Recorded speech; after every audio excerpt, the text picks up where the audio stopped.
rebuttal argument against all the debunkers and people that say, forget your passion, don't follow your passion, that's all BS, and that's not going to get you anywhere. Okay, now there's always going to be people in your life and in life that disagree with your views, disagree with your beliefs, and that's great. That actually forces you to think about your beliefs and question them and hopefully grow and learn from them, and that's exactly what this Periscope is about, right? Because I came across recently some naysayers, some contrarians, people that, really smart people, writers, thought leaders, TEDx speakers that were talking about, forget your passion and don't listen to all those people that say, follow your passion and you'll have success and happiness and fulfillment. And I was listening to all that and I was like, they're so wrong. But then it made me question, okay, why are they so wrong, right? Why do I so firmly believe in seizing your passion and what that means? And I realized that they're not necessarily wrong in the substance of their argument. What they're wrong about is how they're defining what seize your passion, or in their language, follow your dreams, follow your passion, find your passion means to them. So what I'm going to do today is I'm going to clarify. It's about seizing. Hi, no problem. Hi, welcome. I'm happy to engage. So this is about a weekly Periscope about seizing your passion. And today I'm talking about making an argument against all those people who say, no, forget your passion, forget following your passion, forget following your dreams. And I'm explaining why. So I'm going to do that by, first of all, defining what seize your passion, and I specifically use that language, seize your passion, rather than maybe some of the other language that other people use, like follow your passion, find your passion. So I'm defining what seize your passion, specifically that language, is all about, and what it's not about. And I'm going to refute and rebut against all the naysayers, all the debunkers of people that say, forget your passion, don't follow your passion, that's BS, that's not going to get you anywhere. And I'm going to do that not by proving them wrong in what they're saying, but by proving them wrong in the fact that they're misdefining. They're not defining the true definition of what seize your passion or what find your passion, find your purpose, follow your heart, follow your dreams really means. And at the end of the day, I came to the conclusion that we're actually saying the same things. We're just defining it differently, and that makes all the difference. Okay, so what is seize your passion all about, and what is it not about? Okay, it is not about waiting around to find your passion, or waiting for your passion to find you, or waiting for it to miraculously and magically, fall in your lap, or sitting around and thinking about, what am I passionate about? What am I going to do with my life? Okay, a lot of these naysayers and a lot of these contrarians who say forget your passion, they define seizing your passion, they define finding your passion as literally sitting around and waiting for it to find you or for you to figure out what it is passively. That is not what seize your passion is about. It's about actively getting out there, engaging in, connecting with, discovering, learning about, and growing whatever it is you love, what your skills are, what you're good at, what brings you fulfillment and joy, what lights you up and makes you feel alive, what creates value and thereby adds value to others, how you can contribute to others by contributing to yourself. Those are all very active, getting out there, connecting and engaging things, not passively sitting back and waiting for your passion to find you or for you to find it somehow by just thinking about it, okay? Another misconception and misdefinition of what follow your passion is often thought of, and that's why people say, no, don't follow your passion, is it's not about, and this is such a huge one because so many people make the mistake of thinking that seize your passion or follow your passion means you have to pick one singular passion. You have to find your one purpose. Like you get out of college and it's like, okay, what am I going to decide for my entire rest of my life? No, it's not about that. We're all multifaceted. We all have many different passions and many different interests. And we all go through different stages in life, right? And at each different stage, you may be passionate about one thing and not so passionate about it at the next stage, or passionate about something at a next stage that you were never passionate about before, okay? As you grow and evolve and become better, so do your passions. They change. It's not about picking one singular passion, one singular purpose, and be married to it for life, right? You grow and you evolve, and so do your passions, and you're multifaceted, and you have various interests and various passions, so you don't have to pick just one, okay? That is not what following your passion and finding your passion is all about. So that is not the definition, and if that were the definition, then yeah, I would say forget that. That's wrong. You don't just sit back passively and wait for it. You don't pick one thing and that's it. Another really misconception and misnomer about the definition of seizing your passion is, while it is very much about listening to your heart and following your gut and your instinct, it's not at the expense of and excluding your head and your soul, okay? We are mind, body, and soul. That sounds cliche, but it's so true, okay?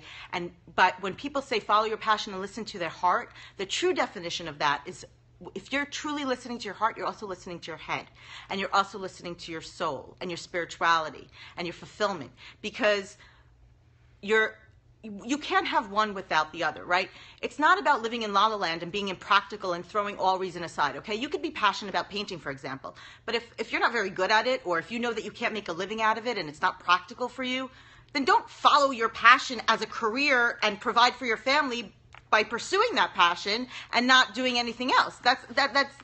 That will not bring you fulfillment, that will not bring you happiness, that will not bring you success, that will bring you lots and lots of frustration. So if you define your passion exclusively about following your heart, but when we say follow your heart, we mean to include your heart, your mind, your soul, your mind, body, and soul. It's about listening to all those together. It's about all those things, not one exclusively and excluding the rest. Great. I love that. That's why you're applying to medical school. That's wonderful. Now, that brings me actually to my next point, okay? For a lot of us, and for, lucky or not, it depends how you look at it, our passions, one of our passions, what we may be passionate about, could be very much aligned with our career choice and our jobs, right? And that's great. That's wonderful. But that's not necessarily the case. It doesn't have to be in complete alignment with your career or your job. Following your passions, you could have a job, first of all, that you love, that provides money for your family, puts food on the table, is practical, and is quite fulfilling in many other ways, but it doesn't necessarily fulfill a passion of yours, or maybe it fulfills one passion but not another, right? And at the same time, you can, if you only engage in that career and job that doesn't fulfill your other passions, if you're not seizing your passions in other areas of your life, if your passion does not necessarily align with your career, then you will find that you are not completely fulfilled and you are not completely happy, because while you're tapping into, practicality and reason and achievement and providing for your family, which are all part of it and all essential and necessary, it's not all you're about, right? Again, we're multifaceted. We have various passions, various interests, and if your job isn't aligned with your passions, then make sure to make time to connect with and engage in other stuff that do bring you pleasure and fulfillment and happiness and growth in other areas. Whether it's a pastime or a hobby, it doesn't matter. And connect with like-minded people who are about the same thing. Engage in it. Don't just shut it off because, it's not my job, it's not my career. And people that say, don't follow your passion, forget your passion because it's not necessarily aligned with your career, well, it doesn't have to be. You could have a career and have a job and then pursue your passions and follow your passions in other areas, okay? It's also not about, other people's approval or feedback, right? A lot of people say, follow your job and success will inevitably follow. Well, again, that depends on how you define success. If you're defining success by other people's approval and feedback, by other people giving you positive feedback because you have a skill or a talent for something but you're not passionate about it, well, that will only get you so far. But if you define success as personal growth and fulfillment and achieving true success within and not by other people's measurements and standards but by your own, and if the end goal is not only what society says success is, which is often just financial success and social status, but rather your own personal growth and achievements, that is true success, then yes, following your passions will bring you true success, but not the other kind. So, again, people, the naysayers, the debunkers of passion, people that say, don't follow your passion, don't follow your heart, don't find your passion, don't make it a career choice. they're not wrong in what they're saying. If you listen to the substance of what they're saying, do something you're good at or do something that adds value. But that all is within the actual definition of what seize your passion really means. And you decide what it really means, right? So it's about a choice. It's your choice. It's not only your choice of how you define seize your passion, but it's your choice of how you actually go out and do it. It's not about passively waiting for it to find you. It's not about passively waiting for you to find it magically. It's about going out there. And it's not about saying no to opportunities, right, that come your way. What if you don't know what your passion is, right? What if you're not sure? So a lot of people that say don't follow your passion, don't follow your heart, because that'll force you to sort of turn down opportunities because you'll think, oh, that's not part of my passion. I'm not sure if that's my passion, so I'm not going to take that opportunity. No, again, that is the wrong definition of what seize your passion is about. If you define seize your passion as a call to action, as actively engaging in and consistently and continuously learning about what you love, discovering what you love, that's awesome. You want to become a successful producer. Our passions change. That reminds me of when I started out as an actress. I wanted to be an actress. That was my passion. It still is a part of me, but it's not my career goal anymore, which it was. Then I went into filmmaking. We grow and evolve, and so do our passions. The point is not to disengage from life. Seize your passion. If you define it, you decide what the definition is, and then you make it happen. You make that magic. The magic doesn't passively fall into your lap.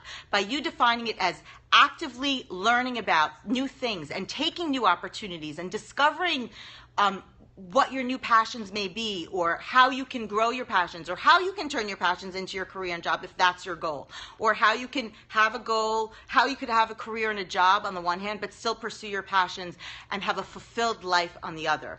At the end of the day, it's really I'm trying to watch all these comments. They're coming at me a lot, so sorry if I don't respond to everyone.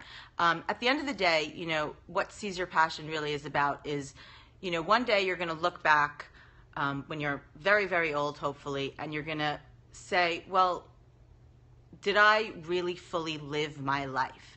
Did I go out there and actively engage? Did I try things? Did I take opportunities? Did I take risks? Did I fail?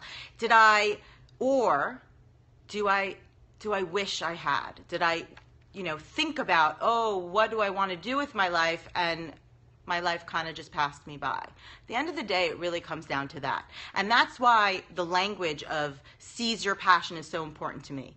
And that's why I choose to define it that way, because it's a call to action. Go out there and get it. Go out there and choose it. Go out there and learn about it. Go out there and discover it. And if you're not sure what that is, try whatever, what are your skills? What are your talents? What do you like doing? And if an opportunity presents itself, use those skills and talents and what you enjoy, and you will discover the passion. You make the magic. The magic doesn't come to you. That's what it's about. It's not about passively sitting back and waiting for it to happen, or waiting to discover it, or hoping it'll happen, or stumbling upon it. It's really about active engagement and constant growth and learning and trying and living a full life. That's what Seize Your Passion is about.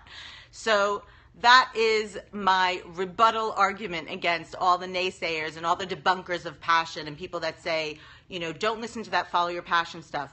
And it's because they're misdefining what follow your passion, find your passion, seize your passion, however you want to define it, is really about. If you define it as sitting around and waiting for it to find you, or if you define it as having one singular purpose and nothing else and that's it for life, then yeah, I agree with those naysayers. Don't do that.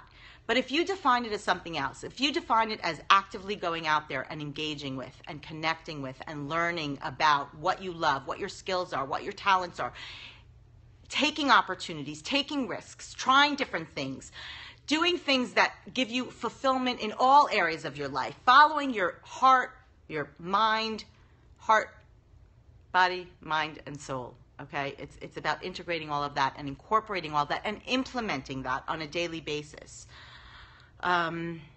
So I encourage each and every one of you to go out there and seize your passion. But before you could even do that, I encourage and challenge each one of you to sit down and think about, how do you define what finding your passion means to you? How do you define what following your passion and following your heart means to you? How do you define what seize your passion really means to you? Because you choose the definition, and then you choose what that passion is. It doesn't come to you. You make the choice. And that's an amazing gift that we have as people. You know, we have the gift of choice. We can choose our path. We can choose every decision we make, every single day we make up. Our entire day and our entire life is the choices we make. And this is no different, you know. So you choose the definition of what seize your passion is to you. And it means all those things, not just one, not at the expense of the other. You know, it doesn't mean live in la la land and don't support your family and don't make a living. And it means all of that. And at the end of the day, if you follow that definition, and if you go out there and you do that and you engage in it, you will find, and I haven't found anyone that refuted this argument. If you really follow that definition and really follow seizing your passion, you will have fulfillment in all areas of your life, whether it's aligned with your career or it's separate. You know, you have your career, you have your business life, you have your personal life. At the end of the day, it's all integrated into this life we're living. So seize your passion is a much broader definition of what a lot of people think it means. So I encourage you to remember that. I encourage you to do that.